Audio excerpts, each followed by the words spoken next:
Doctor நீங்கள் சொன்னீங்க, அதாவது இந்த 3 வயசு வரைக்கும் தான் மூளை வளர்ச்சி ஏற்படும்னு, அதுக்கப்புறம் இந்த கபால எலும்புகள்லாம் இறுகி போயிடுதுன்னு. டாக்டர், ஆக்சுவலாக 3 வயசுக்கு அப்புறம் மூளையில் என்ன மாற்றங்கள் ஏற்படுது டாக்டர்? அதாவது மூளை வளர்ச்சி அடையுது, செல் இருக்குது, செல்லுக்கும் ஒரு செல்லுக்கும் இடையில, அதாவது மூளையில் 1000 கோடி செல்கள் இருக்குன்னு சொல்கிறாங்க. ஸோ அத்தனை செல்லுங்களுக்கும் கனெக்ஷன்ஸ் அதிகமாகணும். ஒரு செல்லிருந்து இன்னொரு செல்லுக்கு கனெக்ட் ஆகணும். இதுதான் நடக்குது. இப்போ உதாரணத்துக்கு நான் கண்ணால் ஒன்று பார்க்குறேன், காதால் ஒன்று கேட்குறேன், தொட்டு ஸ்பரிசிக்கிறேன். இதெல்லாம் தனித்தனியாக நடக்கிறது. இதை நான் கற்றுக்க என்ன ஆகுது அப்படின்னா, காதால் கேட்டு அது எப்படி இருக்குன்னு சொல்கிற அளவுக்கு நான் முடிவுக்கு வரேன், தெரிஞ்சுக்கிறேன். இது எப்படி காதால் கேட்குற இடத்துக்கும் கண்ணால் பார்க்குற இடத்துக்கும் கையால் தொட்டு உணர்கிற இடத்துக்கும் கனெக்ஷன்ஸ் வரணும். இதுதான் நடக்குது. அதாவது நான் கற்றுக்க தெரிஞ்சிக்க என் அறிவு வளருதுன்றது என்ன அப்படின்னா, இந்த கனெக்ஷன்ஸ் இருக்குது இல்லையா, ஒரு செல்லிருந்து இன்னொரு செல்லுக்கு கனெக்ஷன்ஸ், இதுதான் அதிகப்படுதே ஒழிய மற்றபடி செல்லில் எந்த மாற்றமும் கிடையாது. அதாவது எண்ணிக்கையில் எந்த மாற்றமுமே கிடையாது. ஸோ இந்த கனெக்ஷன்ஸ் தான் நம்ம அறிவுன்னு சொல்கிறோம். அது செல்லுக்கு உள்ளே இருக்கிறது இல்லை, ஒரு செல்லு இன்னொரு செல்லு. ஸோ அறிவு தான் வளருது, மூளை வளர்றதில்லை. நாம் மூளையும் அறிவையும் ஒன்றா கனெக்ட் பண்ணிக்கிட்டு இருக்கிறோம். மூளைகளுடைய கெப்பாசிட்டிக்கு ஏற்ற மாதிரி, மூளையில் இருக்கிற செல்களுக்கு ஏற்ற மாதிரி, மூளையில் இருக்கிற செயல்படும் செல்களுக்கு ஏற்ற மாதிரி.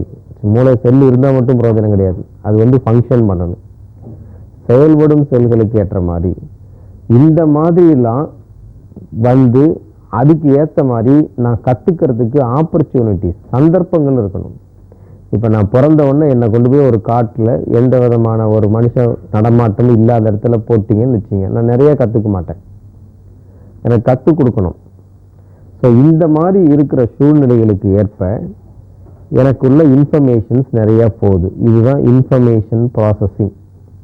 நிறைய தகவல்கள் எனக்கு கிடைக்குது. அந்த தகவல்கள் மூளைக்கு போய் சேருது. அது கெட்டிப்பட்டு தக்க வைக்கப்பட்டு ஸ்டோர் பண்ணப்பட்டு பாதுகாக்கப்படணும். அதுக்கப்புறம் தேவையான சமயத்தில் அது வெளிக்கொணரணும். இது 3 நடந்துச்சுன்னா தான் எனக்கு ஞாபக சக்தி அதிகம்னு சொல்கிறோம். அதுக்கடுத்தது நான் கற்றுக்கிட்டதை வச்சுக்கிட்டு, அனுபவத்தை வச்சுக்கிட்டு, நான் மேற்கொண்டு கற்றுக்கிறதுக்கோ கற்றுக்காமல் இருக்கிறதுக்கோ பயன்படுறதுக்கோ அதை யூஸ் பண்ண ஆரம்பித்தேன் அப்படின்னா அறிவுன்னு சொல்கிறோம். இப்போ உதாரணத்துக்கு நான் எதையாவது ஒன்று தொடுறேன், தொட்டால் சுடும், கையில் பட்டால் வெட்டிடும். அதனால் நான் திருப்பி தொடக்கூடாது, ஏன்னா தொட்டா சுடுன்ற இந்த லேர்னிங், இதை நான் கற்றுக்கிறேன். இதுதான் மூளையில் நடக்குது. ஸோ முதல்ல நான் மூளை இருக்குது, அதுக்கப்புறம் மூளைக்கு உள்ள இன்ஃபர்மேஷன்ஸ், தகவல்கள் போய் சேருது. ஐம்புலன்களிலிருந்தும் தகவல்கள் போகுது. இன்னும் கொஞ்சம் மனுஷனுக்கு இது இல்லாமல் ஞான அறிவுன்னு கூட இருக்குது, அது மூலமாகவும் போகுது.